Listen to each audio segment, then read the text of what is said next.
The final two chapters of The Carpet People. Sneeple, too, was learning something. He was learning all about the power of sergeants. Karis had found the palace kitchen because sergeants always know how to find a kitchen. It was a long, low room with half a dozen fireplaces and a blackened ceiling. And then he found the head cook, who was an old friend. "This is Mealy," he said, introducing Sneeble to a huge red-faced man with a scar across his nose and a patch over one eye and only one arm. "He used to be in the army, like me." "He was a sergeant too?" asked Sneeble. "That's right," said Mealy, grinning. The scar seemed to grin too. When he stepped around the table, Sneeble saw that he had a wooden leg. "Seen action in dozens of campaigns," said Mealy, following his gaze. "Then one day Karis here picked me up and carried me back to safety and said, 'Mealy boy, you better retire now while there's still some of you left to bring home.'" "Good to see you again, mate." "Strange stuff happening, Mealy," the sergeant said. "No error. Top brass been stacked all over the place. No one's seen the emperor for fortnight. Spends all his time in his rooms. Has all his meals sent in." "And these advisors?" said Sneeble. "What about them?" "No one's seen them," said Mealy, scratching his back with a ladle. "But been up there a tray time, and they smell mole-ish," said Sneeble. Several other cooks had wandered up and were listening with interest. They all looked very similar to Mealy. There were half a dozen of them there, but only enough arms, legs, ears, and eyes for about 4 whole people. And most of them had scars that you could play tic-tac-toe on. "Right," said Mealy, "and been pretty close to them molds enough times to know what they smell like. We don't like it, but there's only a handful of us. If we had some lads with us..." Karis and Sneeble looked at each other. "They're right here in the palace?" said Sneeble. He looked around at the cooks. They were all very big men. "You were all sergeants, weren't you?" he said. "I can tell." "Well, you see," said Mealy, "you learn about arranging things when you're a sergeant, like you make sure that when you retires you get a cushy number. In the warm all day, regular meals, old sergeants everywhere." "Let's go in," Sneeble began. He stared into the darkness at the end of the sooty kitchen. "Who's she?" he said. "Who?" The sergeant turned. Sneeble hesitated. "There was someone there," he mumbled, "in white, and this white animal by her. And she was saying..." He stopped. "No woman's in the kitchen," said Mealy.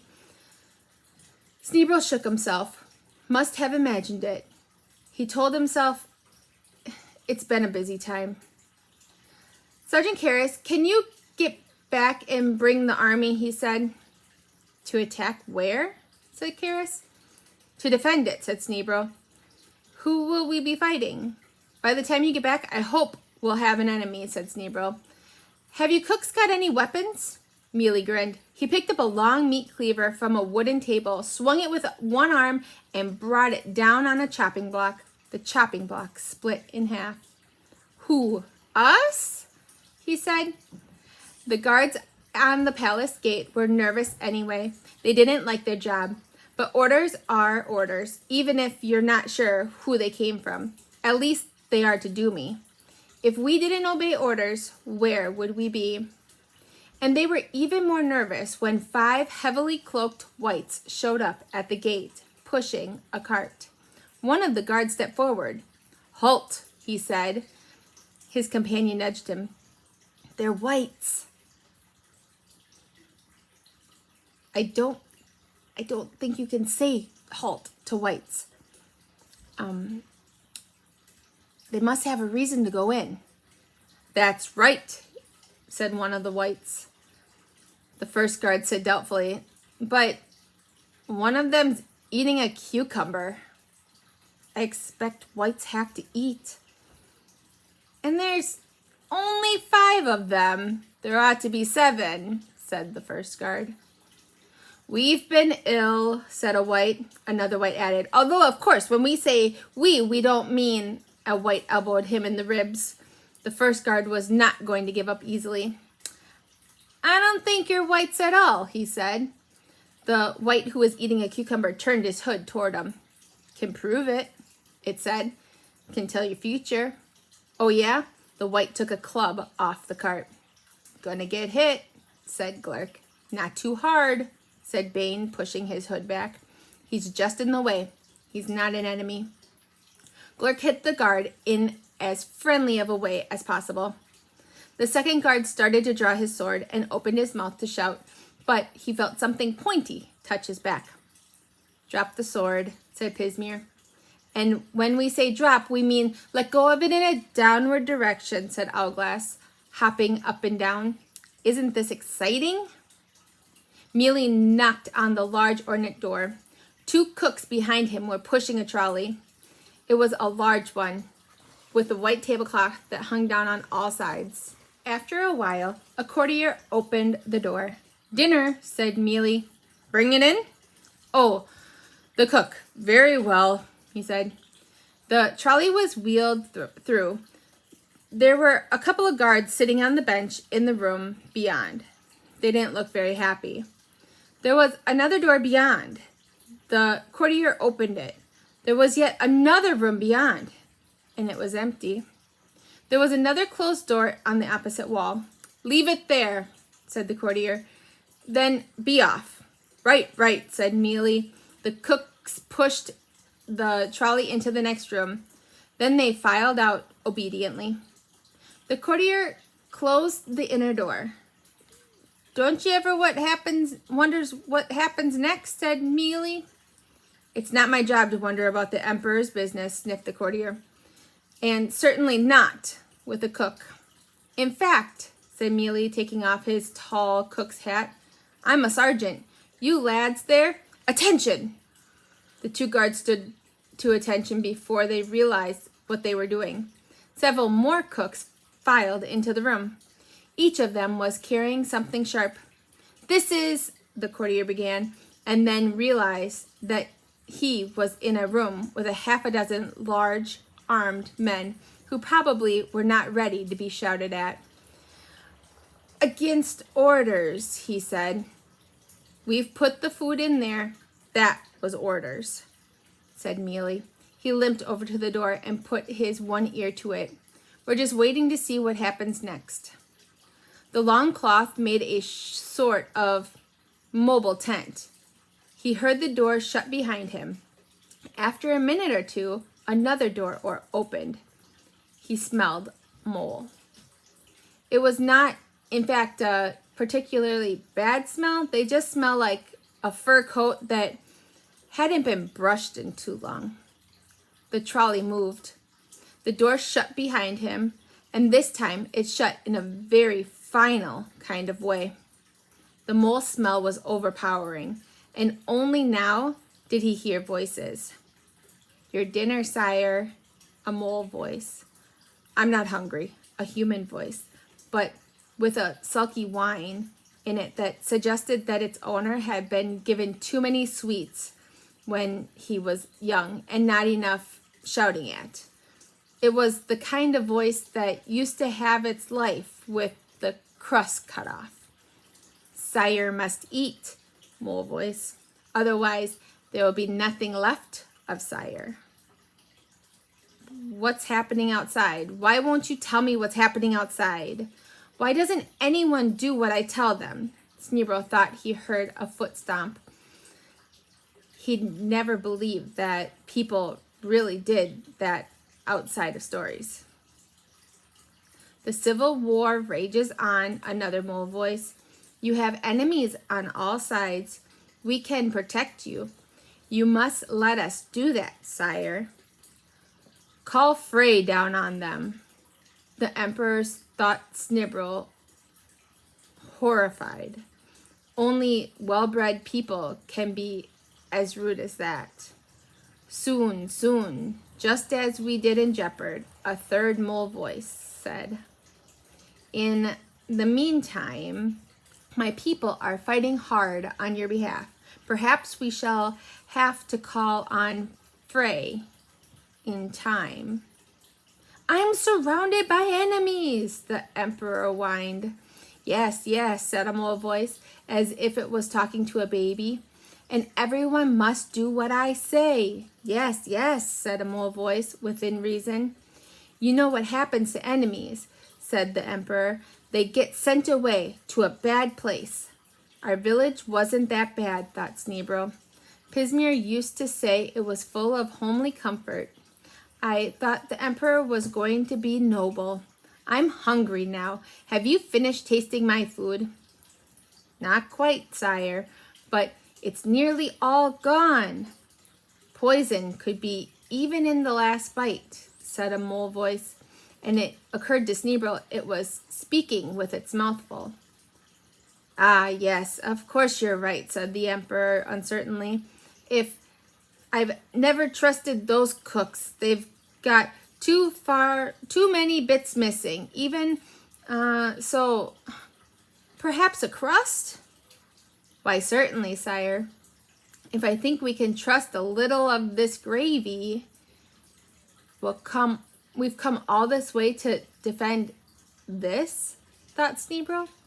And then he thought, what would Bane say about this? He'd say, he's the emperor. Whatever else he might be, you've got to do something. All right, what would Pismir say? He'd say, listen and observe, then take action based on receiving information. So that's not much help. Brokanda would say, no, he'd shout, attack! Glurk wouldn't even wait to shout. Oh, well, I just hope Mealy is still outside. Bane peered around a corner and then beckoned the others. Don't look too conspiratorial, said Pismir. If we walk as if we've got a right to be here, the guards won't take any notice. I'm fed up with sulking around, said a very small wight behind him. That's no way for a king to behave. Bane threw off his robe. I thought those guards took it very well, considering, said Pismir. Considering what? Said Glurk. Said Glurk. Considering we just hit them. They positively wanted to be tied up, I thought. They didn't like what they had to do. They still did it, though, said Brokando. They still obeyed orders. Stupid. What would Deafmeanies be if we went around obeying orders all the time? They might be ruling the carpet, said Pismir. Ha! Said Brokando. But the trouble about obeying orders is it becomes a habit, and then everything depends on who's given the orders. They reached another archway. There were 2 more guards. Glurk gripped his stick. No, said Bane. Let's do it my way this time. He stepped forward. You men, eyes face. Present arms. Very good, very good. Come on, people. One of the soldiers looked doubtful. Got orders to let no one through, he managed. We're not anyone, said Bane. And that's an order. The guard stood to attention. Yes, sir. Very good, sir, he said. Don't talk to me. I'm not here, said Bane. The guard started to speak and then nodded instead. Good man. Come on. Allglass tapped the guard on the shoulder as he passed through. Of course, when we say we're not here, we only mean it in a figurative or... Pismir grabbed him by the collar. Come on. There were 4 moles in the room, staring at Sneebro in astonishment. There was also a young man of about his age who, oddly enough, was reacting faster than the moles. By the time he spoke, he passed right through astonishment and into anger. The emperor raised a pudgy hand covered in rings. He's not a cook, he wailed. He's all there. So why is he here? Sneebro dropped his spear and grabbed the emperor's arm. You come with me, he said, and added, sire. He waved his sword at the moles. It's 1 against 4, he said. That means I'm 4 times more likely to hit one of you and who knows which one it will be. The moles hadn't moved. Then one of them smiled. The emperor struggled in Sneebro's grip. Very wise, sire, said the moles who had smiled. I'm here to rescue you, said Sneebro. These are moles. They're destroying the empire. The empire is safe and well, said the empire smugly. Sneebro was astonished. What about Frey, he said. Gornalish and his people can control Frey, said the emperor. Frey only strikes my enemies. Isn't that so? Yes, sir, said the one called Gornalish. He was a tall mole. This one's not like Gormalish, Sneebro thought. This one looks clever. It's striking everywhere, shouted Sneebro. That proves I have a lot of enemies, said the emperor. The moles were advancing, and suddenly the Deaf Meanie's way of calculating odds was beginning to seem a lot less attractive. Drop the sword and let go of him, said Gormalish. If you don't, we will call down Frey. Right now? Said Sneebro. Yes. Right this minute? Yes. Do it then. No, wailed the emperor. Sneebro's head felt quite clear. You can't, he said. They can't, sire. It's just a threat. They can't do it. They're no different than me. Now that he had some time to look around, he could see, in one corner of the big room, a hole. It had bits of hair around the edges. You came up from Underlay, he said. That was clever. Do me obey orders, so all of you had to do was be the one in the center, where they start. All you had to do was frighten this idiot. The emperor went red with anger. I will have you Oh, shut up, said Sneebro. The moles drew their swords and dashed towards him.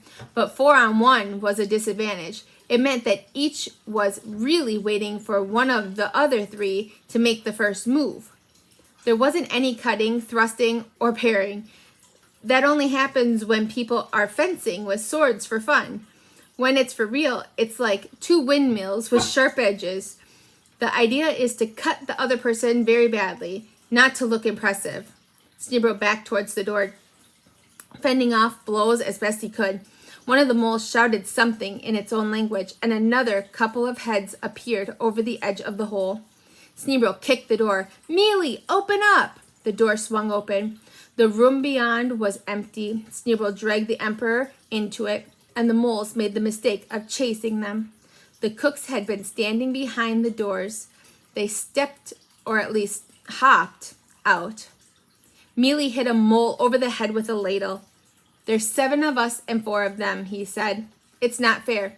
3 of us won't have anyone to hit. Get 'em, lads. There's more coming out of the hole in the floor, said Sneebro, still hanging on to the emperor. Good. What's happening? Why is all this happening? Said the emperor. He didn't look angry anymore. He looked frightened and a lot younger. Sneebro almost felt sorry for him. The cooks were disappointed. Most of the moles scurried back into the emperor's inner chambers, diving into the hole and colliding with one another in the desperation to escape. Mealy's kitchen army dragged a heavy table across the room and upended it over the hole.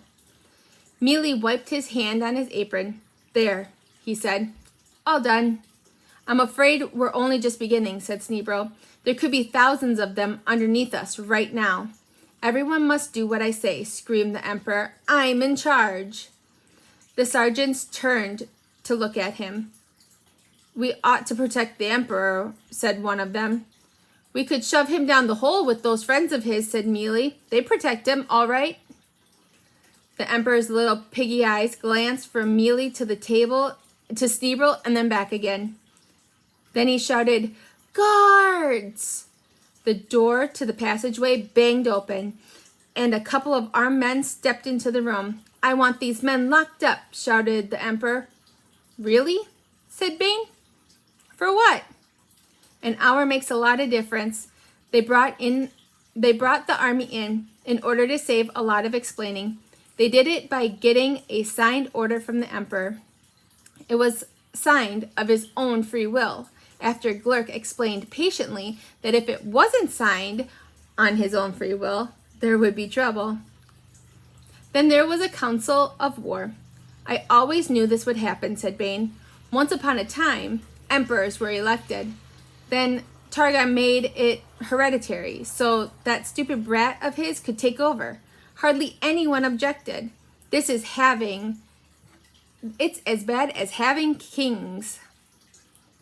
That's going too far, said Bracando. I'm sorry, you're right. At least Deathmeanies have kings for a long time. At least you're good at being kings. Don't start arguing, said Sneebro. We ought to be wondering what the moles are doing. They're doing what they always do, said Bane. They're waiting for Frey so they can attack when everyone is disorganized. They just got a bit impatient here. We might be lucky, said Owlglass. Of course, when I say lucky, I mean it'll happen, said Pismir. He waved a map in front of him. The village and Jeopard and Where are more or less in a straight line. Does that mean anything? Asked Sneebro. Nothing good, said Pismir. Where's the Emperor? Glurk and the cooks have got him locked up in the kitchen, said Bane. Best way. He can't eat and shout at the same time. He looked down at the scrap of paper in front of him. With every fighting man we've got, there's still less than 1,500 people, he said. Less than that, in fact, said Pismir. You can't leave women and children and old people in the city. Remember, Tregomaris, buildings fall down. We'll have to get them to safety and guard them. No. Arm the women, said Bracando. Don't be stupid, said Bane. Women don't know how to fight. Deathmeany women do, said Bracando. Oh, yes? Who with? Deathmeany men, said Bracando. He's got a point, said Pismir. My granny had a wallop like a wrestler. I think she could go through a mole like a hot knife through a runny butter. I absolutely forbid it, said Bane. Women fighting? That's not warfare. That's just a vulgar mess. No, I mean it. I want that absolutely understood, Your Majesty. Get them to safety, yes, but no fancy ideas. Besides, they wouldn't have the first idea about tactics. Fine, said Bracando. All right, no fighting women. Snibble noticed that he was grinning in a funny way. Besides, said Bane, there's not enough weapons to go around as is. There's a whole armory in the palace, said Owlglass. When we unlock it, there was nothing there but a hole in the floor, said Bane. The moles have gotten them. Well then, Bracando said, you're going to suggest we attack the moles to get weapons off of them, aren't you? Said Bane coldly. Well, Bracando began again. Don't, said Bane. He slapped his hand on the table. They're out there, he said, and down there. I know it. Just waiting. After Frey strikes, they'll attack. That's how it'll happen. That's how they'll do it. If they can't worm their way in from the inside. Sneebro had been listening to this. When he finally spoke, he felt as though he was reading words off a page. These were words he had to say now. I can help, he said. They all looked at him. I can sense when Frey is coming, he said. I'm not as good as the moles, but I'm better than most animals. It's true, said the sergeant. I've seen him do it. Well, that'll be a help, said Bane.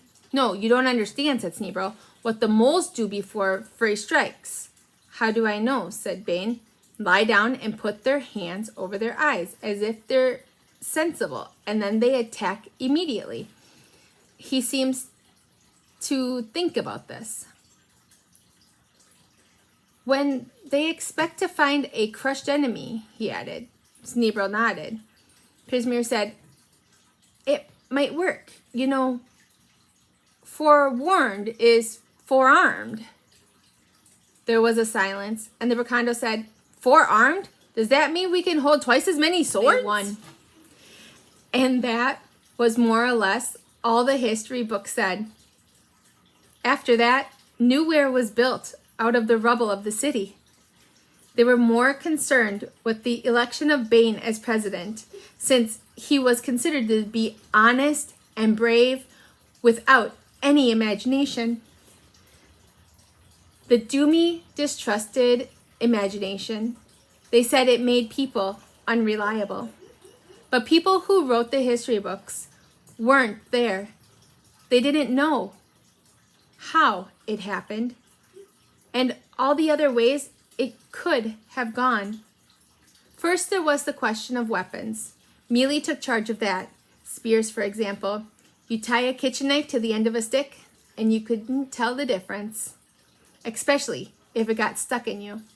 And a handful of nails in a piece of hair made the kind of club that wasn't exclusive at all. You could hit anyone with it. The sergeants lined up all on the able-bodied men and boys in the city and gave them simple demonstrations. Glurk spent a lot of time helping them. Mealy said he was one of nature's sergeants, whatever that meant. Brocondo was put in charge of guarding the women and children. Sneebro had thought he grinned too much when he agreed to this, and Bain was everywhere, giving orders, making plans, supervising the special work that was hurriedly being carried on just outside the walls. Pismire and Owlglass played a game. It consisted of moving little models of warriors around a board made up of squares. Pismire said he played because it concentrated his mind, and also because Owlglass bet heavily that and wasn't very good. Sneebro felt at a loose end. Eventually he found Bain, who was leaning on a battlement over one of the main gates, looking out at the hares. There were always guards there, each with a bugle to warn the city in case of attack. Can't see anything, said Sneebro. We've sent patrols out. They didn't find anything. I wasn't looking for moles, said Bain. What were you looking for then? Oh, no one, said Bain. A figure in white, said Sneebro. I've seen her too.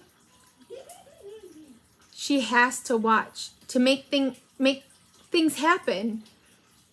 Bain seemed to pull himself together. I don't like this, he said briskly. It's too quiet. Better than too noisy, said Sneebro. How's your head?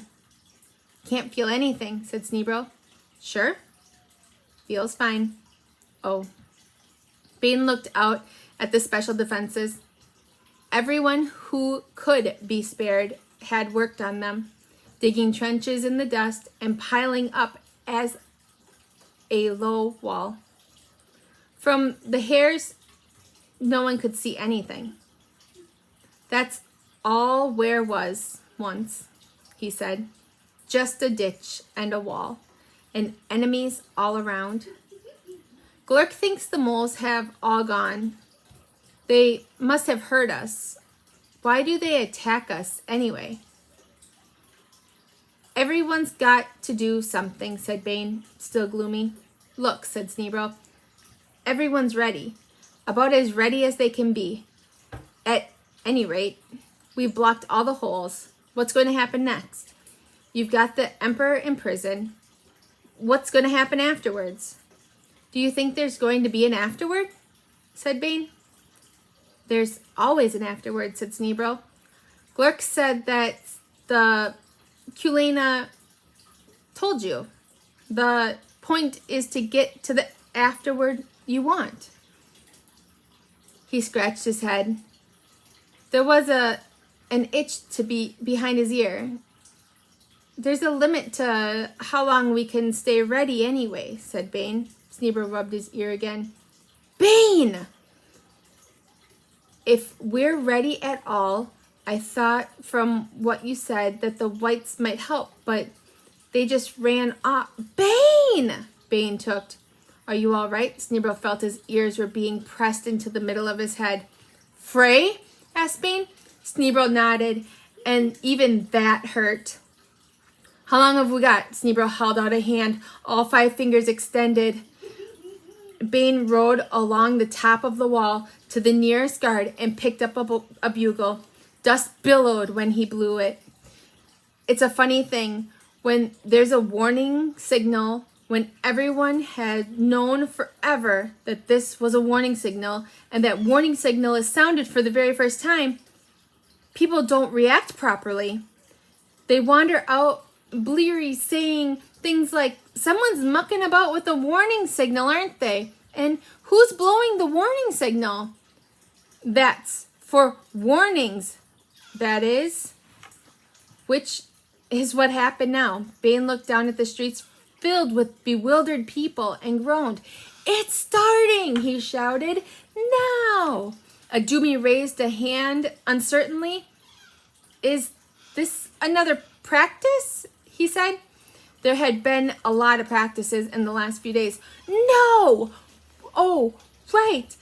A moment later, the air was filled with shouted orders. Sneeble sank to his knees as Ware emptied itself around him. Squad 3, main square. Keep away from the buildings. Bandages, bandages. Who's got the bandages? Remember, they can come up from underneath. And all Sneeble wanted to do was crawl into a hole and put himself in it. His head felt flat. Okay, line up, the pawns. He could get away anyway, staggering, ignored by everyone else. He almost fell down the ladder from the battlements and groped his way towards the rail where he had tethered Roland. He pulled himself onto the horse's back and joined the flow of people leaving Ware. Then the animals started to feel the effects of fray. The pawns, which were already outside the gate, began to trumpet. Horses neighed, and several bolted towards the hares outside the city walls. Dogs and cats ran between the feet of the people. They want to get away, Sneeble thought dully. The houses began to tremble very gently. Then, with no sound yet, the hares that arched over the city began to bend. Then came the creaking, long and drawn out, as thousands of hares were forced downward by the tremendous weight. It's right overhead, Sneeble thought. The people leaving Ware didn't need any more encouragement. The hares over the city were getting closer, groaning and creaking as the weight pushed them down. We'll never do it all in time. Roland cantered through the arch of the gateway. The walls collapsed. The ground moved like the skin of an animal, smashing the houses. Ware began to fall on itself. Sneeble's ears popped. The relief almost made him cry. He looked back at the city. Walls were still toppling as the carpet itself bent under fray, but nearly everyone had gotten out. A couple of soldiers barreled through the archway just before it broke. Right over us, Sneeble thought, as if something wants to kill us. But Pismir thinks fray is just some kind of natural force we can't understand. Would that be any better? Thousands of us killed by something that doesn't even know we are here? There were a few people still visible outside the city, and nothing could hide the pawns. He looked at the hares around Ware, which erupted moles. He had time to turn Roland around and race back towards the city. Bane's head poked up as Roland leapt over the ditch of dust. There's thousands of them. Wait until they get closer, said Bane. Moles and snargs were still pouring into the clearing. Sneeble looked along the ditch.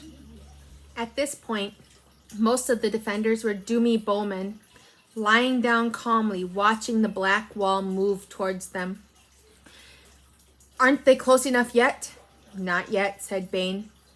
Sergeant Karras gave the signal to be ready. Yes, sir.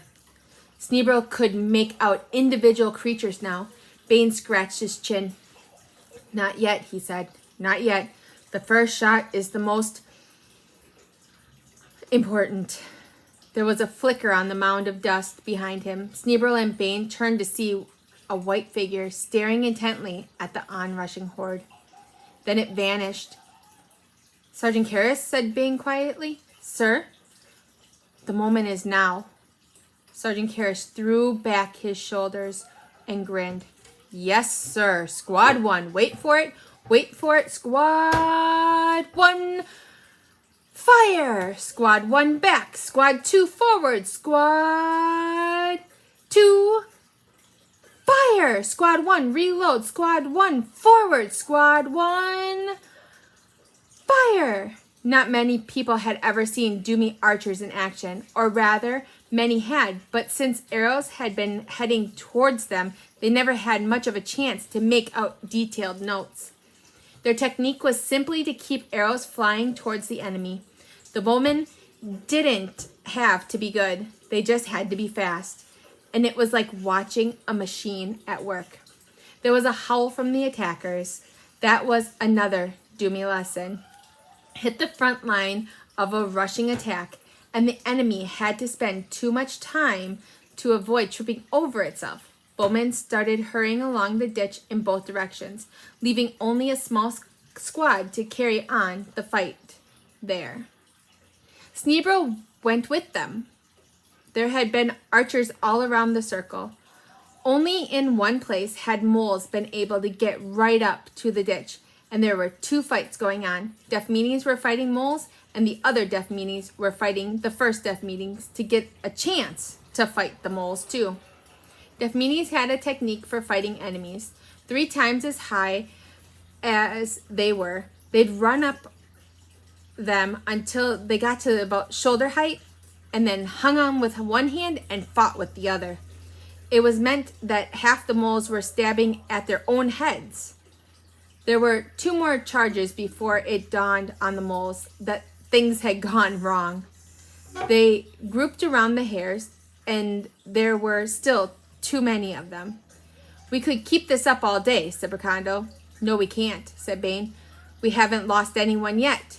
Yes, but you want to go and ask the moles if we can have our arrows back, said Bane.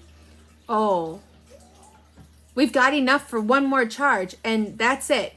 And if it comes to hand fighting, they've got more hands than we have.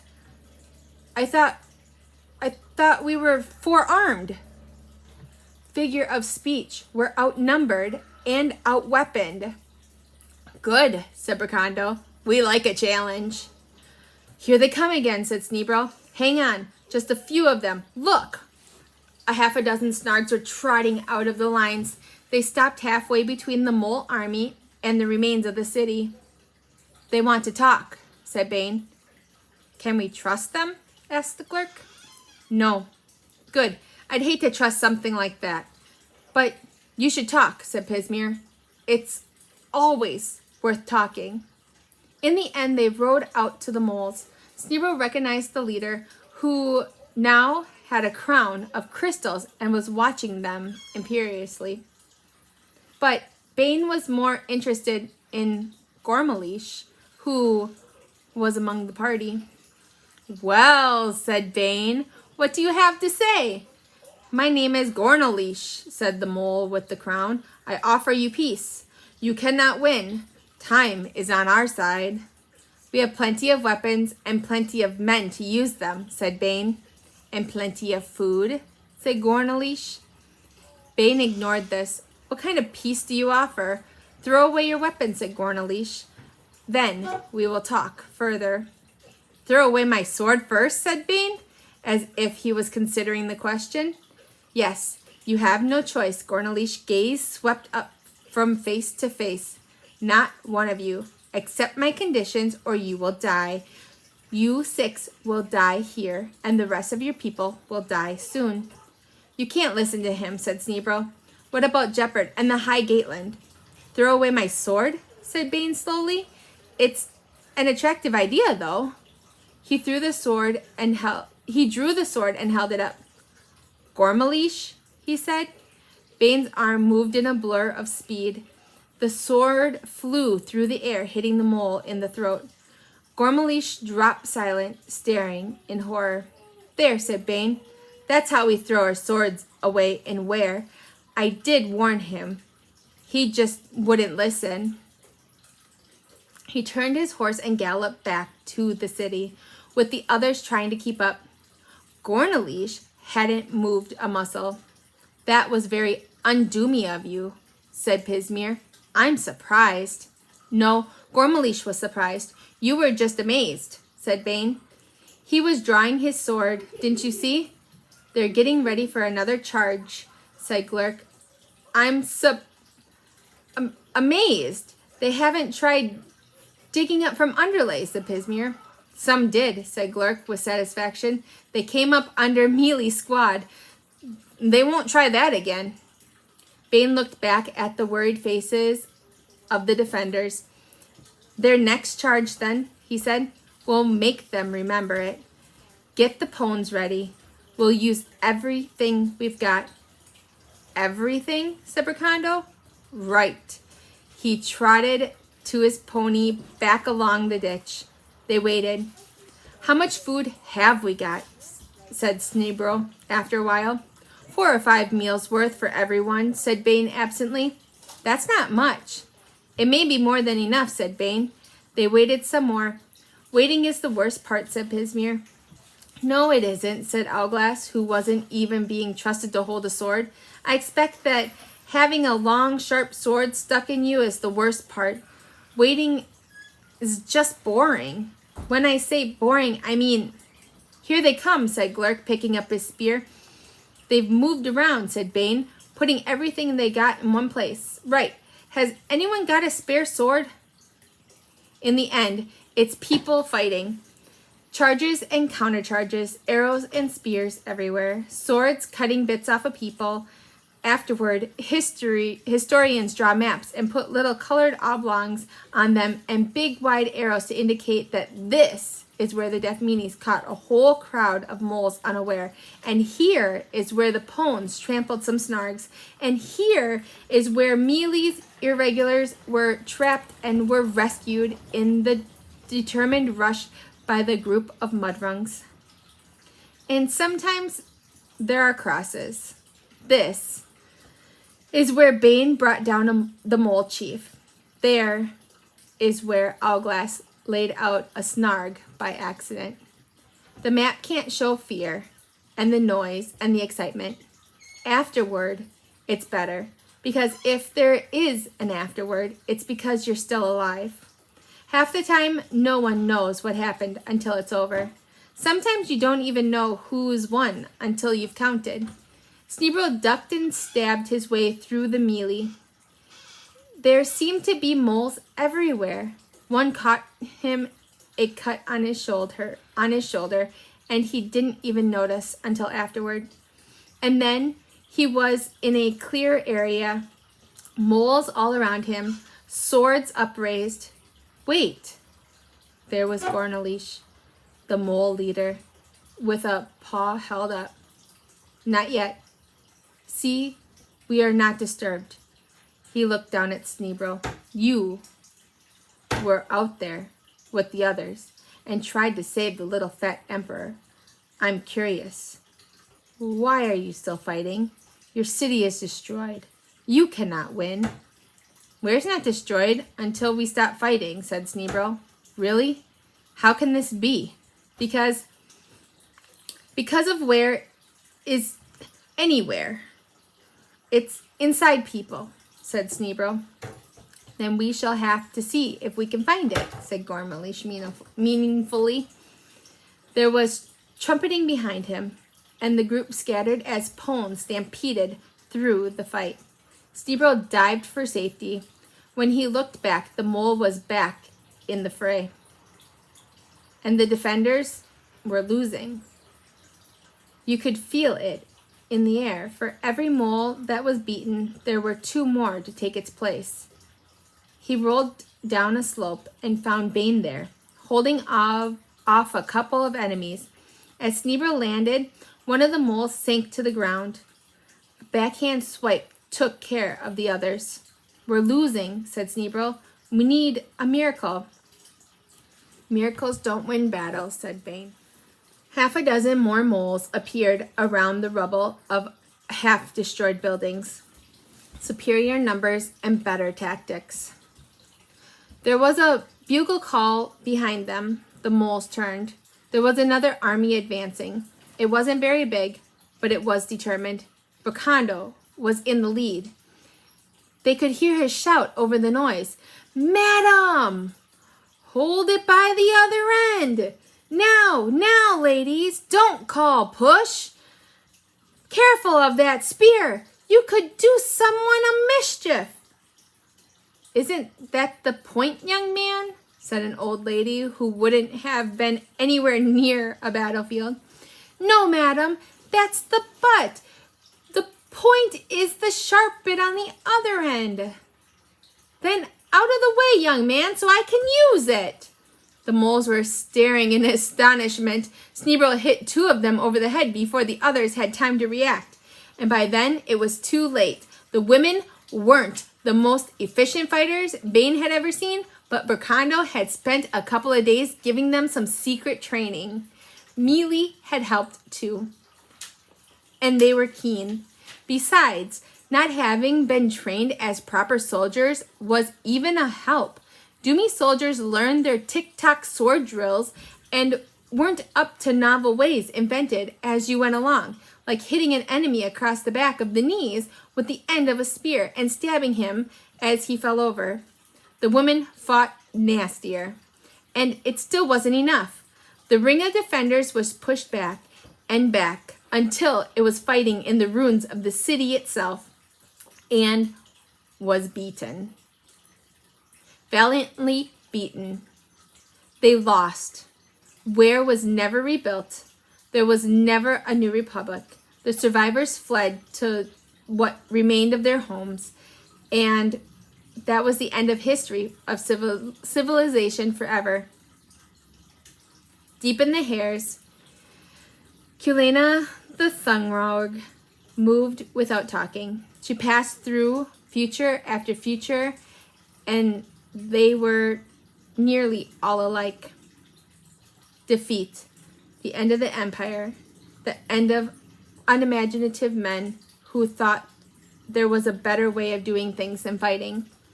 The death of Bane, the death of Sneebro, everyone dead, for nothing. Now she moved without running. Faster and faster through all the futures of maybe. They streamed past her.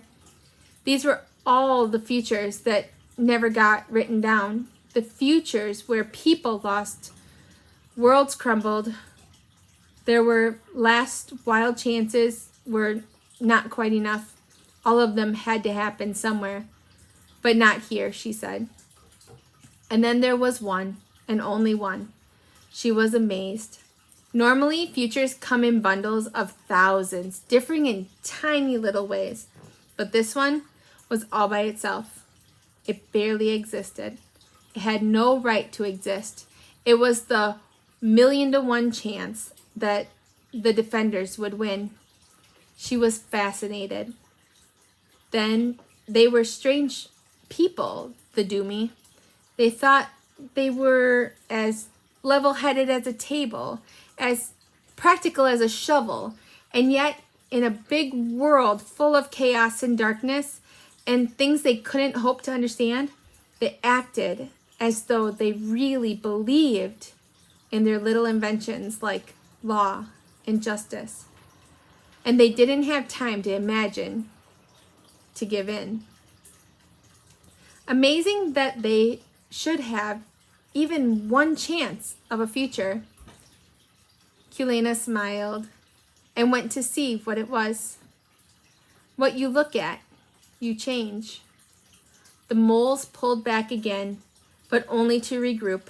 After all, there was nowhere for Doomy to go. And Sneebro thought that Gornalish was the sort who'd enjoy imagining them waiting for him, wondering about how it was all going to end. He found Glurk and Bane leaning exhausted against a crumbled wall. 3 Doomy women were with them. One of them was bandaging a wound on Glurk's arm with strips of what had once been a good dress. "Well," he said, "at least they'll say we went down fighting." "Ouch!" "Hold still, will you?" said the woman. Bane said.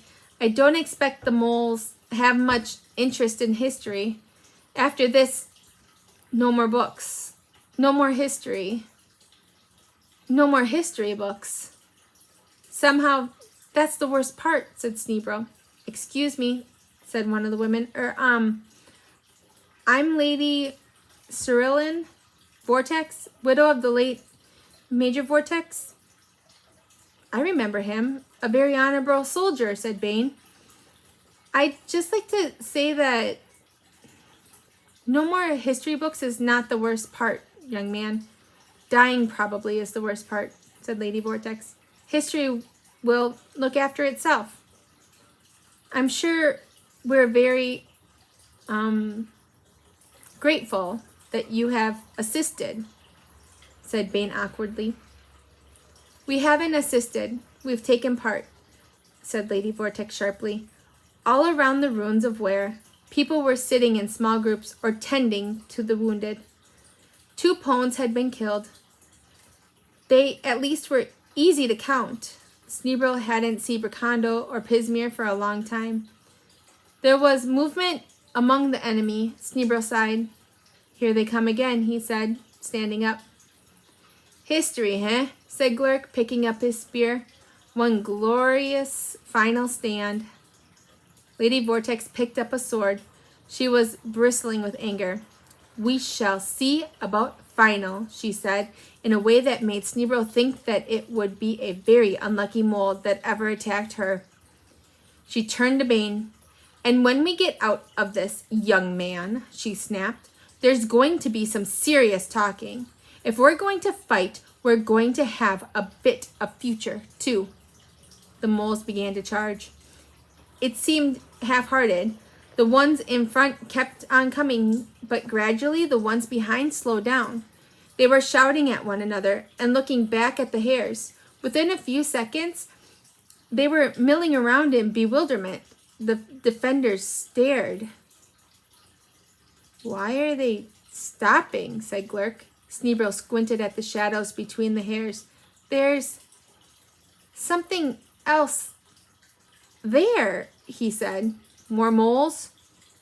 Can't quite see. There's fighting. Hang on. He blinked. He blinked again. It's whites.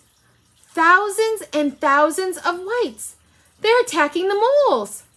Bane looked around at the defenders. Then, we've got one choice, he said. Charge! Caught between 2 armies, the moles didn't even have 1,000,000 to 1 chance. And the whites fought like mad things. Worse, they fought like sane things with the very best weapons they've been able to make. Cutting and cutting, like surgeons, Pismir said later. Or people who had found out that the best kind of future is the one you make yourself. Afterward, they found that Athen, the white that had died in the fighting, but at least he hadn't known he was going to. And whites talked to each other in strange ways across the whole of the carpet.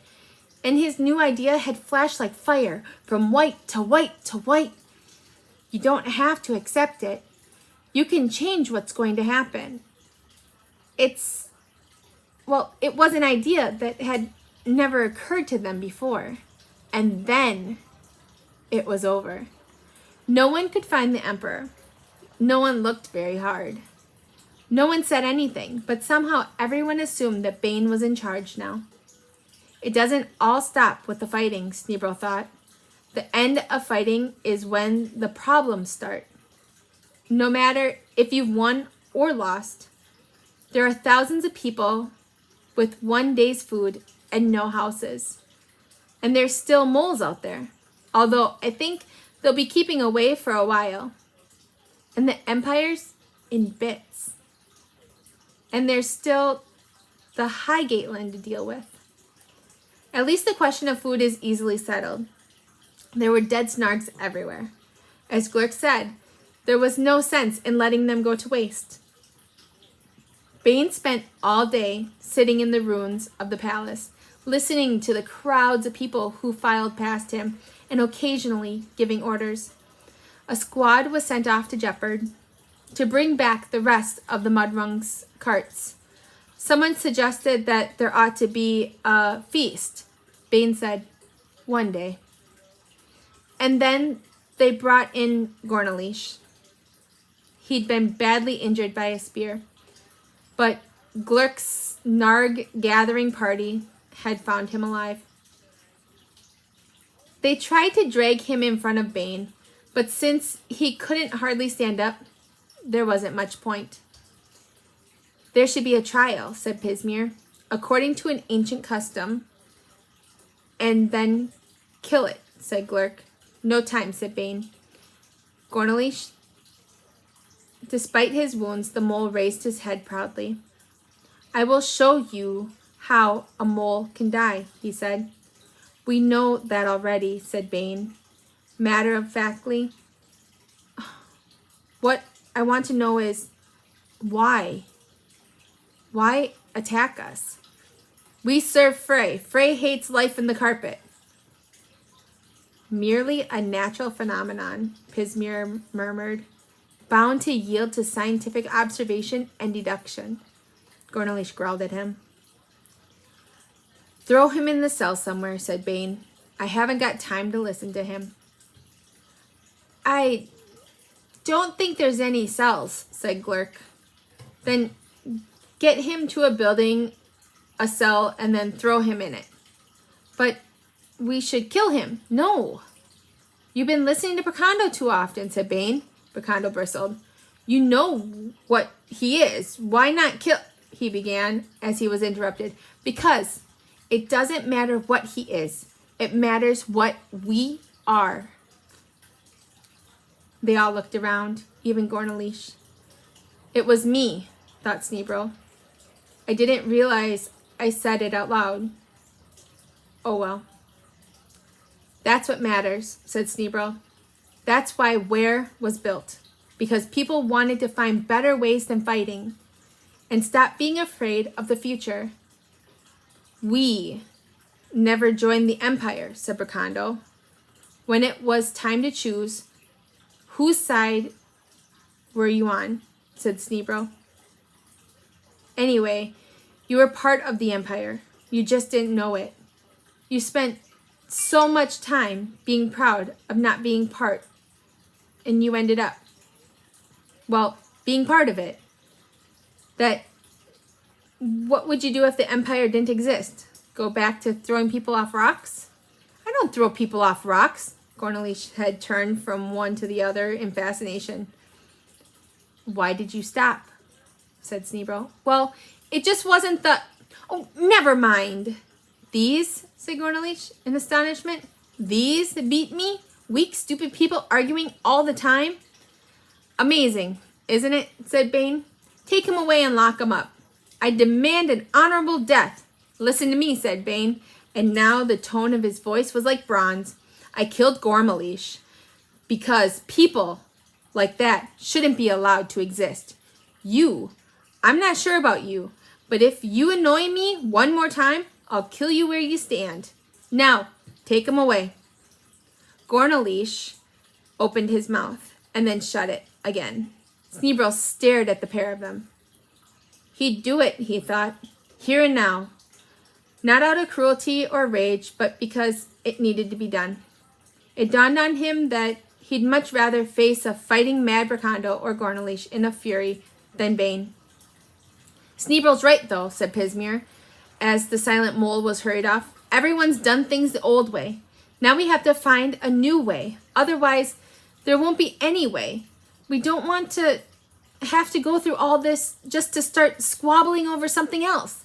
The Empire—" "I'm not sure there's going to be an Empire again," said Bane. "What?" "But there's got to be an Empire," said Pismir. "There might be something better," said Bane. "I'm thinking about it. Lots of small countries and cities joined together could be better than one big empire. I don't know." "And a voice for women," said Lady Vortex from somewhere in the crowd. "Possibly even that," he said. "There should be something for everyone." He looked up. At the back of the group, there were some whites. that hadn't said anything. No one knew their names. Something for everyone, said Bane. We should talk about it. A white stepped forward and pulled back his hood, revealing that he was, in fact, a she. I have to speak to you, she said. All the whites in the room removed their hoods. My name is Terielon, the Mind Master. We are leaving now. We think we can feel a future now. We are remembering once more. I'm sorry, said Bane. We have chosen a new thread. I don't understand you. We are whites again, proper whites. We think we are beginning to remember a new history. So now, if you please, we will go back to our lives. She smiled. I remember this. I remember I said this. Oh, said Bane. He looked embarrassed. Practical man face with something he was too busy to understand. Well, good. I'm glad for you. If there's anything we can do, we will meet again. We are sure. Well, thank you again. The whites were already filing out. Sneebro slipped away after them. Behind him, he could hear people starting to argue again. In the morning, the whites were hurrying away through the ruins, and he had to move quickly to catch up with them. Terielon! She turned. Yes? Why go away? What did you mean? She frowned. We tried this deciding. We listened to Athen. He told us about the way of making choices. We have tried it. It is terrible. How can you do it, living and not knowing what will happen, unsure at every waking morning that you will see the night? It would drive us mad. But we're whites. We can't change what we are. We've helped create a new history. Now we think we can remember it again. Oh. What power you must all have to be able to face such uncertainty. We think it's normal, said Sneebro. How strange. Strange. Such courage. Well, goodbye. You have made up your mind to leave where? Yes, How did you know that? She looked joyful. I said, we can remember things again. He found Roland where he had tethered him. Sneebro didn't have much in his own pack now. A piece of lucky dust he had gotten lost. So had all the coins. He was wearing the spare pair of boots. All he had now was a blanket, some knives, a piece of rope, a spear. You didn't really need much else. Pismir spoke right from behind him, just as he was adjusting the saddle. Leaving? Oh, I didn't hear you, said Sneebro. I've spent a lot of time with you, Mudrungs. You know how to creep up, and I might add, how to creep away. I'm sure people are going to sort things out, said Sneebro. So long as they never stop arguing, said Pismir. Very important arguing. Sneebro turned. I just want to find out about the carpet, he said. What Frey is. What's at the end of it all? You said we should always ask questions. Right. Very important. Questions. Do you think Bane's idea will work? Who knows? It's the time to try new things. Yes. Sneebro climbed into the saddle. Did you know the whites think we're courageous because we can make decisions? They can't do it. They can't cope with it. And we thought they were special. Amazing what you learn. Haven't I always said so, said Pismir. Well, I want to find out more. And I want to go now, because if I don't do it now, I'll never go. I want to see things you told me about, Sneebro said. The chair leg, the hearth, the edge. Let me know what they're like then, said Pismir. I only read about them. Sneebro stopped. But when I was little, you told me all sorts of stories about the carpet. You mean they weren't true? Oh, they were true. Otherwise, they wouldn't have been written down. Pismir shrugged. Always wanted to travel myself. never had the time. Somehow, if you can,